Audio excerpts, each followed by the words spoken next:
This is Sadie. She does not like new people at all. When she has a muzzle on, like if you were to touch her right now, she'd pee herself. Yep. Like she's afraid. She's never bitten anyone, but she does a lot of like lunging and kind of like stay away from me. Yeah, like kind of what we saw there. Yeah. Sure. And she's very vocal. She barks a lot. Like anything, a leaf, she's like barking and like ready for action like all the time. Okay. So I don't know. She's on trazodone, not right now. Okay, cool. I wanted you to see Appreciate that.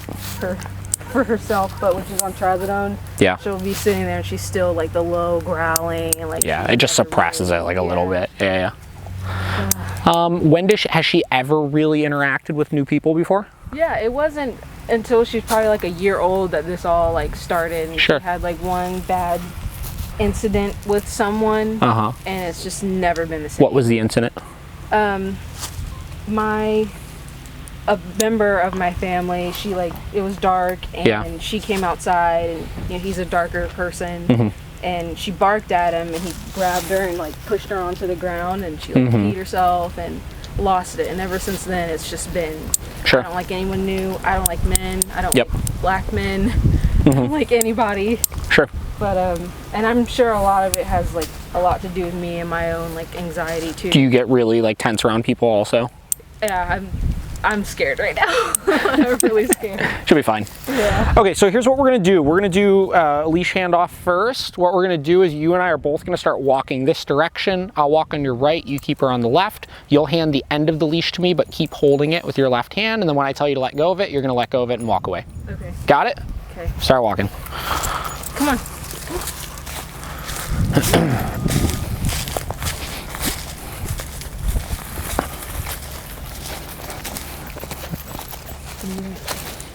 Leash.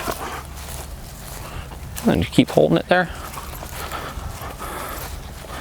Do a wide turn this way. Tripping you? Yeah.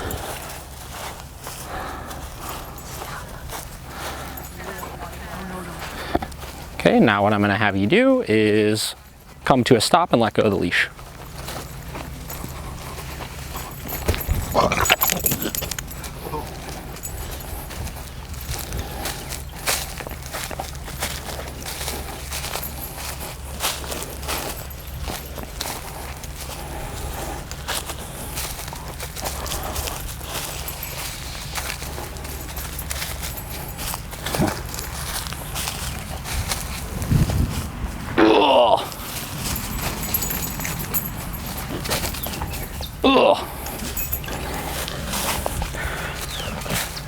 Now what do we see is we see immediately one little quick lunge, try to bite, and then she's trying to do everything she can to get away from me, right? Dealing with a dog that's scared right now, right? Oh. All right, you can come back over.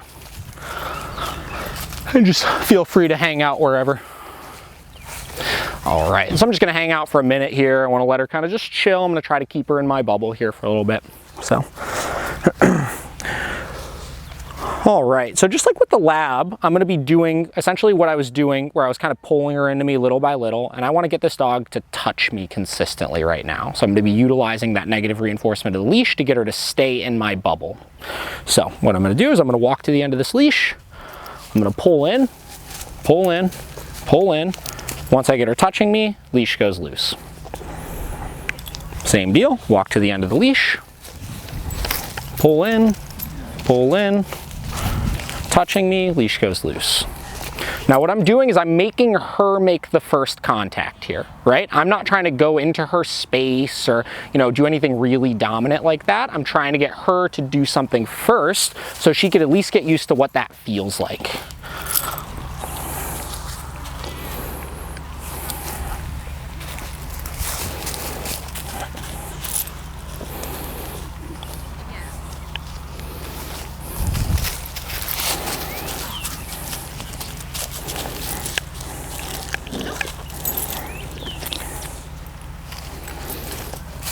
Now once I get less resistance from this, once I get it to the place where she can kind of come and touch me with a little bit less resistance, I'll try to actually start touching her and see what happens there.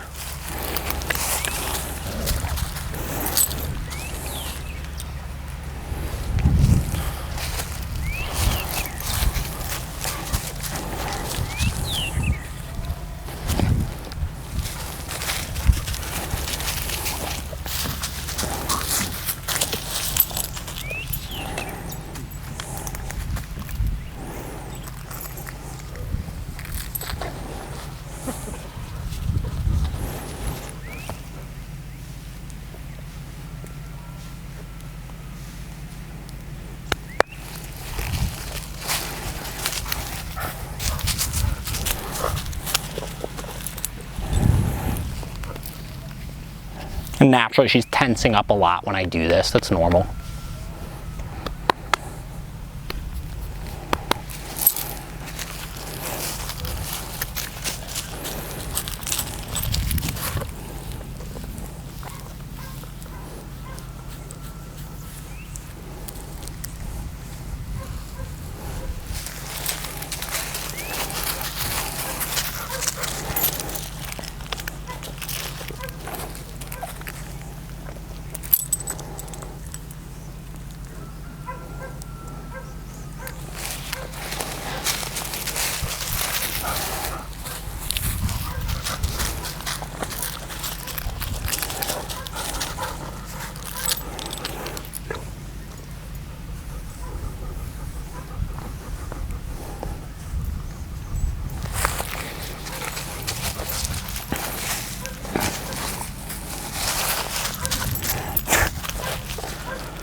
How's she with other dogs?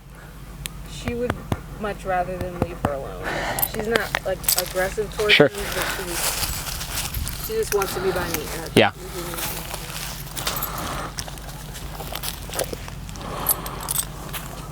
One thing that she does, like, she loves like the chuck it. And in the past, I've had people throw the chuck it with her. Yeah. And then she's fine. Afterwards. I would be careful with stuff like that. Yeah. You know, again, it could work, but also like anything like that, or a lot of people have like strangers try to give their dogs treats and things like that. I find that it could kind of coax them into an uncomfortable situation they're not super ready for, right? Where if they come over because they want that treat or they want that ball or whatever, but they're really focused on the ball, they're not even aware of the fact that they're like approaching a new person, and then they eat it or they do it and then suddenly it's gone. It's like, oh shit, the person's right there, you know? Where this, she's very aware of what she's doing right now. She's very aware of the fact that a new person is getting her to come to me. Now at this point, just like with everything else, if I wanted to start reinforcing this, I could now, because I'm not using the treat or the reward to get her to come to me. I've already established that. So right now I'm just reinforcing the fact that she's staying calm next to me. You know what I mean? Same deal. Next step, I'm a little bit kind of closer to her here. And what I'm doing is I'm purposely almost like pulling her into my lap right now, right? I want to really make sure she's understanding that this is where I want you to be, close. So whenever she meets new people, would, like, do people just not touch her, not get close to her, or what? How, like, what would be the correct way to introduce her to new people? On muzzle, first off, right? You know, second off would be like, yeah, like if you have people that you trust that you could do something similar to this with, you know, naturally, like if I had like multiple trainers like Joe, like I might have like you do this with her or something like that, you know?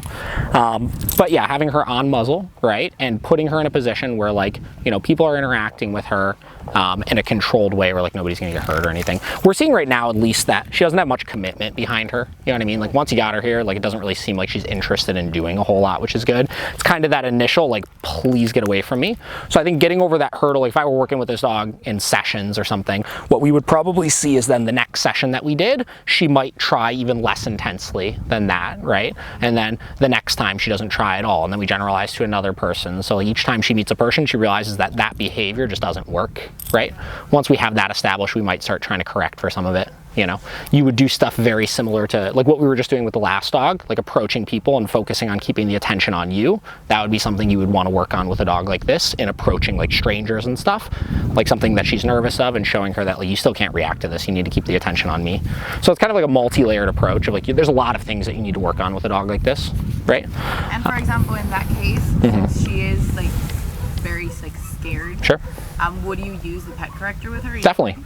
Oh yeah, for sure. Here's the thing, like the idea that, you know, just because a dog's scared, we don't want to add like more fear to it or whatever, like is kind of bogus in the sense that like, you know, like if anything, it makes it more effective. You know what I mean? Just because she's scared doesn't make it okay for her to rehearse some of these behaviors or whatever it may be. And just because she's scared of people doesn't mean she ever needs to, or can just go her whole life like never going up to people because of it, right? We need to work them past this point, and there's fear involved in that. When we have dogs that are under socialized with other dogs, like a lot of dogs are really scared when other dogs come up to them in the first place, right?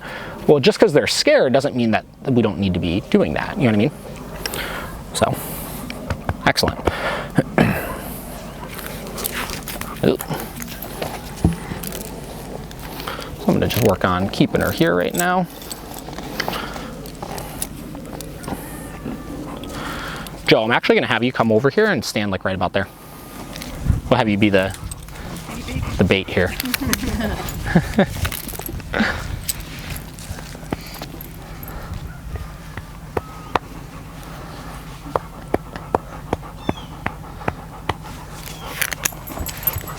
And I'm still keeping her with me. Right now I need her to stick with me still. So I'm getting her out of that state of mind of feeling like she could choose what she wants to do. And as somebody new's approaching, I'm telling her, you need to keep doing this still right now. Could just walk her away. Well, you know, like we talked about, this is an under-socialization issue with this dog, right? Like, this isn't necessarily, I think, that she's, like, really aggressive or anything. She's under-socialized, just like we have dogs that are under-socialized with other dogs. So it's not going to be like an immediate fix. It's going to be, do we have a plan to continue socializing this dog, right? Do we know how to continue socializing this dog in a way where everybody feels comfortable? And naturally fighting at the muzzle, you know, I'm not overly concerned about that right now. She should wear one more though. You should get one and have her wear it more frequently. I usually say when I'm doing muzzle conditioning initially, I don't go through the whole process of like, you know, teaching them to stick their face in it and this and that. I just get them wearing it, right? The more they wear it, the more comfortable they get with it. Just like if we're laying in bed watching TV. Sure. Yeah. Usually I say like try and have them wear it for like 30 minutes a day. At least initially until they seem relatively comfortable with it. And you would suggest the basket muzzle? This exact brand, yeah. Cool, go ahead and bring her over here and then I'll have you sit in the chair and just hang out with her. Same deal, just sit down, get her touching you a little bit first, then you just start interacting with her. There we go. Just like leaning now. Mm-hmm. Yeah, it's taking almost no tension to get her to come, you know.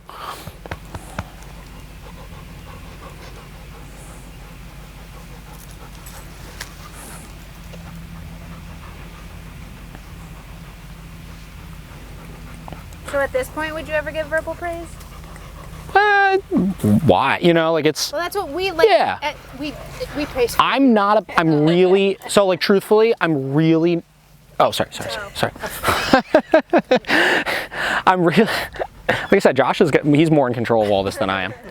He's running the show here. So I'm really not a fan of verbal praise, truthfully. And like honestly, physical praise either. If I'm gonna reward a dog, it's usually gonna be a food reward. And the reason for that is not because I don't think it's valuable, it's because people overuse it and wind up reinforcing all sorts of stuff that you don't want, right?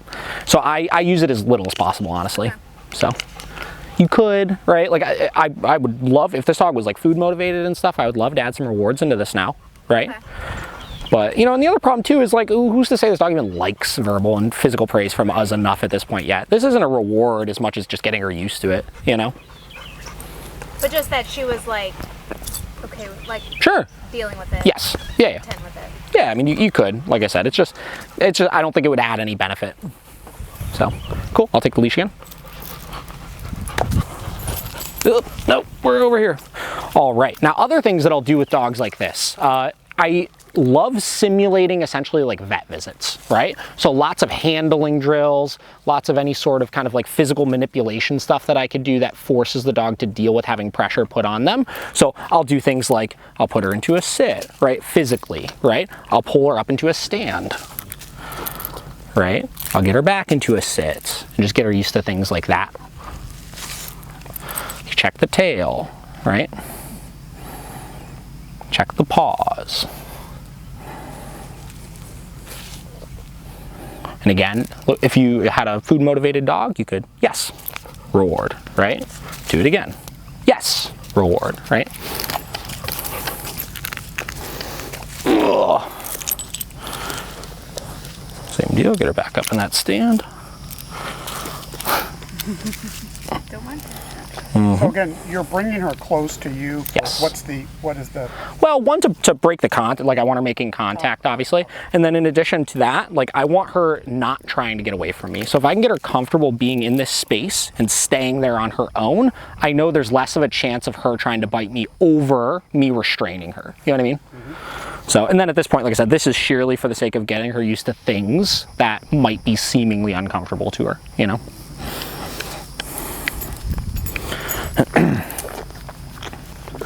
Cool. I'm gonna have you come over here now because I want to see if there's any sort of association with you being near me that might set her off. And just stand right about there is good. Now go ahead and kind of kneel down. Excellent. And go ahead and pat her.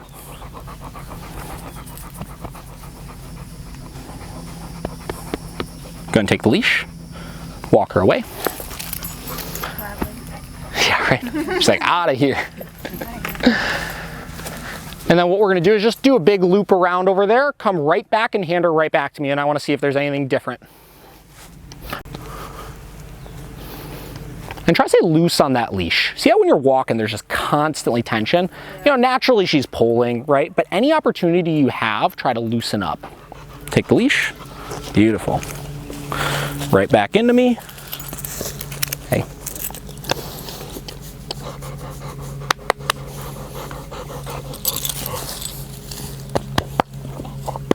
Go ahead and take her.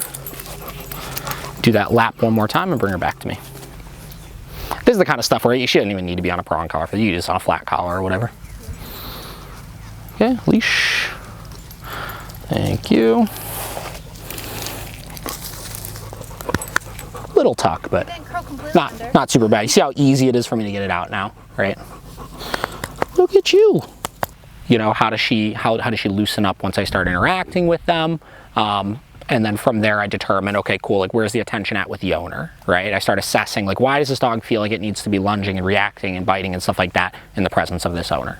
Which 9 times out of 10 is lack of attention, right? The dog does not feel like the owner is valuable enough to give attention in all situations, right? They run the show.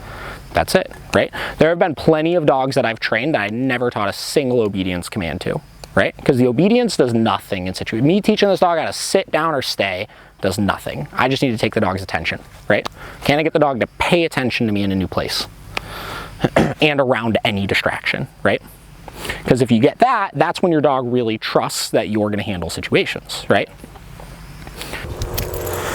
All right, so what we're going to do next here is we're going to go ahead and do kind of like vet visit simulation stuff. So I'm going to have you come over here. And what we're going to do is we're going to spin her around. We're going to position her up like we would be examining her. And I'm going to have you crouch right in front of her. And then you're going to go ahead and just hold this leash right there, but I want you to stay loose on it, right? All right, Joe, you want to come over here? So you're going to come up on this side here. Don't do anything just yet. Just kind of crouch down.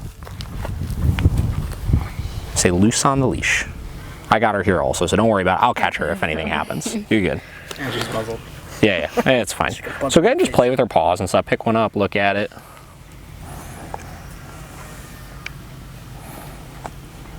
Perfect. Try front one.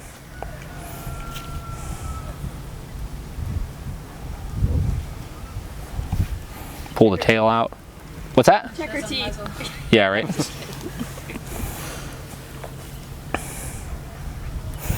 A lot of this stuff, we're just getting him used to it, right? This is very foreign to her. She's never had this probably from strangers before. Not unless Go check her ears. Herself. Yeah. I'm surprised she's not. Excellent. Cool. You can go and sit down. All right, you're up now. So same deal here. I want you to just check her paws first. Kind of pull a paw up there. Kind of play with the toes, check the nails. Typical things you would do when you're examining a dog. Do the front paw.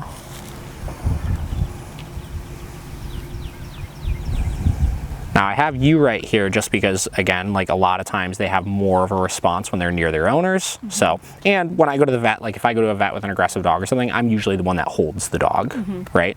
So this is kind of how you would do it. And the big thing is, like, my fingers are looped under there, but I'm loose, right? There's no tension she's feeling right now or anything. So, you know, I'm not creating any additional restraint, but I'm ready where if I needed to, I could tense up real quick if she did try to swing around, right? Yeah. Check her ear.